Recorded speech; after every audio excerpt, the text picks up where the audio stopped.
Hello students, welcome to this YouTube channel of BA Honours Part 2.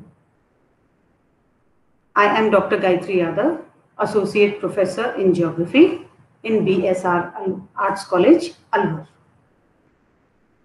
Students, हम राजनीतिक भूगोल कर रहे हैं जो कि BA Honours Part 2 का पेपर है और उसमें आज का जो हमारा टॉपिक है वो है राजनीतिक भूगोल का विषय क्षेत्र। हम राजनीतिक भूगोल की परिभाषाएं इससे पहले वाले टॉपिक में कर चुके हैं। राजनीतिक भूगोल का विषय क्षेत्र राज्य एवं प्राकृतिक वातावरण में संबंध को व्यक्त करता है। यह संबंध दो प्रकार का होता है, आंतरिक संबंध अर्थात राज्य का आंतरिक प्रशासन, प्राकृतिक संसाधन एवं जनसंख्या, और एक राज्य का दूसरे राज्य के साथ संबंध। यहाँ राज्य मतलब एक स्टेट या नेशन, एक देश का दूसरे देश के साथ संबंध। स्टूडेंट्स, हम कह सकते हैं कि आधुनिक राज्य में तीन प्रमुख तत्व होते हैं, क्षेत्र यानी वहां की भूमि, मानव एवं राजनीतिक व्यवस्था। किसी भी एक तत्व के अभाव में राज्य अस्तित्व रहित हो जाता है। विश्व में कोई दो राज्य वातावरण में समानता नहीं रखते। राज्य की शक्ति संपन्नता तथा निर्बलता वहां का भौगोलिक वातावरण द्वारा निर्धारित होती है। अतः राजनीतिक भूगोल का क्षेत्र अत्यधिक व्यापक है। राजनीतिक भूगोल के अध्ययन की इकाई राज्य है। राज्य माने नेशन, कोई भी देश। अध्ययन इकाई राज्य है, किंतु विश्व में कोई भी राज्य एकाकी नहीं रह सकता। आप इस चीज को इस तरह से देख लीजिए, सभी देशों में आपस में इंटरनेशनल फ्लाइट्स होती हैं, इंटरनेशनल रिलेशंस होते हैं, इंटरनेशनल ट्रेड होता है। यदि हम ट्रेड को देखें, इंपोर्ट और एक्सपोर्ट को, तो कोई भी दो देश यदि आपस में उनका इंपोर्ट एक्सपोर्ट बंद हो जाए तो बहुत सारी वस्तुओं से जनसंख्या विहीन हो जाती है और ऐसे में उनको ये जो इंपोर्ट वो लगाते हैं, बैन लगाते हैं आपस में, वो उनको जल्द ही आपसी समझौतों के द्वारा दूर करना पड़ता है। अतः संपूर्ण विश्व का अध्ययन इसके अंतर्गत किया जाता है, राजनीतिक भूगोल के अंतर्गत किया जाता है। राजनीतिक भूगोलवेत्ता वर्तमान दशाओं के प्राचीन स्वरूप की पृष्ठभूमि से संबंध स्थापित कर भविष्य के लिए मार्ग प्रशस्त करता है। भविष्य के लिए मार्ग प्रशस्त करता है मतलब आगे भविष्य में कौन से समझौते हो सकते हैं या आपस में किन वस्तुओं का आदान प्रदान हो सकता है। केवल वस्तु ही नहीं, आपस में कल्चर का आदान प्रदान या एक दूसरे के लिए और भी अन्य सेवाओं का आदान प्रदान। तो यदि देशों में आपस में आदान प्रदान चलता रहता है तो उनकी व्यवस्थाएं सुचारू रूप से चलती हैं। अब हम आते हैं इस टॉपिक पर कि राजनीतिक भूगोल का अध्ययन क्षेत्र किस प्रकार का है। तो इसमें स्टूडेंट्स, पहला है राज्य की भौगोलिक विस्तार एवं भौगोलिक वातावरण का अध्ययन, जिसके अंतर्गत राजनीतिक सीमाओं का अध्ययन भी शामिल है। यानी किसी भी राज्य की क्या लैटिट्यूडिनल सिचुएशन है, क्या उसके लैटिट्यूड्स हैं, क्या उसके लॉन्जिट्यूड्स हैं और कौन सी बाउंड्रीज उसको चारों तरफ से घेर रही हैं। ये बाउंड्रीज प्राकृतिक भी हो सकती हैं, प्राकृतिक जैसे कि माउंटेनस टेरेन, जैसे यदि आप इंडिया का उदाहरण ले तो इंडिया में हिमालयस को हम प्राकृतिक बाउंड्री मान सकते हैं। कई देशों की प्राकृतिक बाउंड्री कोई मुख्य नदी होती है, नदी के एक तरफ एक देश होता है और दूसरी तरफ दूसरा देश। नदी भी एक प्राकृतिक बाउंड्री है। कोस्ट लाइन यानी समुद्र, कोस्ट लाइन जो है वो एक प्राकृतिक बाउंड्री है क्योंकि वहां पर राज्य की भूमि खत्म हो जाती है। तो हम ये कह सकते हैं कि राज्य का भौगोलिक विस्तार एवं भौगोलिक वातावरण का अध्ययन, जिसके अंतर्गत राजनीतिक सीमाओं का अध्ययन शामिल है, तो वो राजनीतिक भूगोल में हम करते हैं। दूसरा, किसी राज्य के प्राकृतिक संसाधन अर्थात राज्य की स्थिति, उसका आकार, विस्तार से लेकर खनिज, कृषि, परिवहन आदि का अध्ययन किया जाता है, जिसके द्वारा किसी राज्य की जनसंख्या को प्रश्रय मिलता है और राज्य विकास करता है, तथा जो राज्य की रक्षा के साधन है।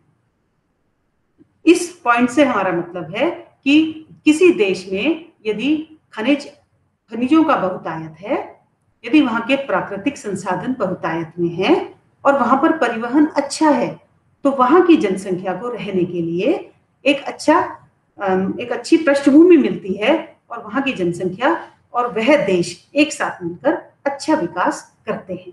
तो इन सभी फैक्टर्स को, ये सभी राजनीतिक भूगोल के विषय क्षेत्र में आता है। थर्ड पॉइंट, राज्य की जनसंख्या का सामाजिक एवं प्रजातीय स्वरूप, जिसके द्वारा राज्य का आंतरिक प्रशासन प्रभावित होता है। इसमें भाषा, धर्म, जाति आदि तत्व शामिल हैं। स्टूडेंट्स, हम इसको इस तरह से समझ सकते हैं कि किसी भी राज्य की यानी किसी भी देश की सामाजिक एवं प्रजातीय स्वरूप। प्रजाति माने उस देश में कहीं एक से ज्यादा प्रजातियां तो नहीं है, उस देश के लोग एक से ज्यादा धर्म को फॉलो तो नहीं करते, तो उससे भी किसी भी देश की राजनीति गवर्न होती है और राजनीतिक भूगोल उससे प्रभावित होती है। फिफ्थ पॉइंट, एक राज्य पूर्णतः स्वयं के आंतरिक संसाधनों पर निर्भर नहीं करता और नहीं कर सकता, अपितु अन्य राज्यों से राजनीतिक समझौतों के द्वारा भी इनकी आपूर्ति करता है। यानी उसको दूसरे देश से समझौते करने होते हैं। इंडिया में चाय बहुत ज्यादा होती है, तो बहुत से देश इंडिया से चाय को इंपोर्ट करते हैं। यानी इंडिया उनको एक्सपोर्ट करता है और वो देश उसको इंपोर्ट करते हैं। तो यदि उनको इंडिया की चाय चाहिए, तो उनको समझौतों के द्वारा इस चीज को रखना होगा, इस चीज को समझौतों के द्वारा डिफाइन करना होगा। और इसी प्रकार अन्य वस्तुओं के लिए या अन्य सेवाओं के लिए आपस में राज्यों के अंदर समझौते करने पड़ते हैं। यह समझौते आर्थिक कारणों या फिर राजनीतिक कारणों से किए जाते हैं। अतः राजनीतिक भूगोल इस प्रकार के समझौतों का भौगोलिक स्वरूप भी स्पष्ट करता है। पांचवां पॉइंट, वर्तमान विश्व की विभिन्न राजनीतिक घटनाओं का भौगोलिक कारण भी राजनीतिक भूगोल के अंतर्गत स्पष्ट किया जा सकता है। चाहे वह पश्चिमी एरिया का संकट हो, गाजी स्ट्रिप का, या इराक ईरान का संकट हो, या अफगानिस्तान का, या भारतीय उपमहाद्वीप की घटनाएं, सभी घटनाओं के समाधान का मार्ग इसके अंतर्गत प्रशस्त किया जाता है। स्टूडेंट्स, आपको पता ही है कि बाउंड्रीज के ऊपर या फिर अन्य संसाधनों के ऊपर इंडिया और पाकिस्तान में, या इंडिया और बांग्लादेश में, या फिर मध्य पूर्व में इराक और ईरान में इस प्रकार की घटनाएं चलती रहती हैं और उन देशों में आपस में कोई ना कोई विवाद चलता रहता है। तो यह भी इसके लिए कोई समझौते करने पड़े या फिर कोई स्टडी करनी हो, वह सभी राजनीतिक भूगोल के अंतर्गत आता है। छठा, अंतरराष्ट्रीय संगठनों की व्यावहारिक भूमिका एक महत्वपूर्ण विषय है। विश्व के विभिन्न अशांत क्षेत्रों के कारण विश्लेषण एवं समस्याओं का समाधान भी राजनीतिक भूगोल का विषय क्षेत्र का अंग है। इसको हम पहले ही डिस्कस कर चुके हैं कि यदि अशांत क्षेत्र हैं, यानी दो नेशंस के अंदर, दो स्टेट्स के अंदर यदि किसी बात के ऊपर आपसी मतभेद हैं, मतभेद के कारण उनके अंदर वॉर हो रहा है, तो इंटरनेशनल रिलेशंस को उस समय राजनीतिक भूगोल का ही विषय क्षेत्र माना गया है।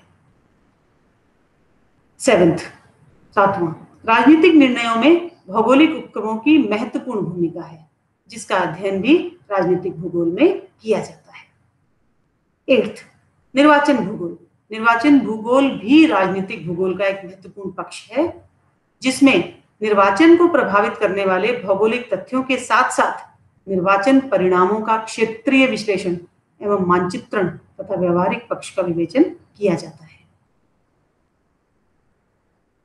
तो संक्षेप में हम कह सकते हैं कि राजनीतिक भूगोल राज्य की समस्त गतिविधियों, राज्य के अंतर संबंध, उनके क्षेत्रीय सहयोग एवं विश्व संगठनों का अध्ययन करता है।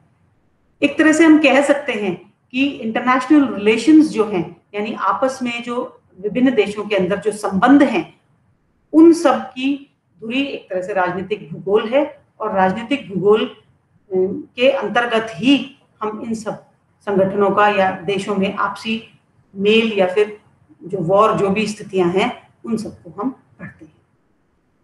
वर्तमान राजनीतिक भूगोल सैद्धांतिक निरूपण न होकर व्यवहारिक पक्षों को अधिक महत्व देता है, क्योंकि आजकल इंटरनेट का जमाना है और हर इंफॉर्मेशन बहुत फास्ट फ्लो करती है, इसलिए आपस में देश एक दूसरे को इंटरनेशनली सपोर्ट करते हैं जिससे कि उनका आंतरिक कोई ना कोई उनको बेनिफिट हो सके। तो स्टूडेंट्स, ये था हमारा राजनीतिक भूगोल का विषय क्षेत्र। ये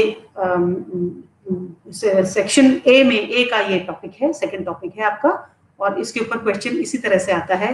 कई बार इसका जो क्वेश्चन है वो क्लब करके आता है, यानी दो ये छोटे छोटे, क्योंकि ये टॉपिक्स बहुत छोटे छोटे हैं, इसलिए कई बार राजनीतिक भूगोल की परिभाषा एवं विषय क्षेत्र के बारे में विस्तार से लिखे, इस तरह से ये क्वेश्चन आता है। तो आप इन दोनों टॉपिक्स को कंबाइन करके और आंसर आराम से लिख सकते हैं। ये था राजनीतिक भूगोल का विषय क्षेत्र। मुझे आशा है कि आपको ये समझ में आया होगा। यदि इसमें आपको कोई भी डाउट्स हैं हो तो हम व्हाट्सएप ग्रुप पर, जो आपकी क्लास का व्हाट्सएप ग्रुप बना हुआ है, उस पर डिस्कस कर सकते हैं। तो स्टूडेंट्स, आज के लिए बस इतना ही। Thank you.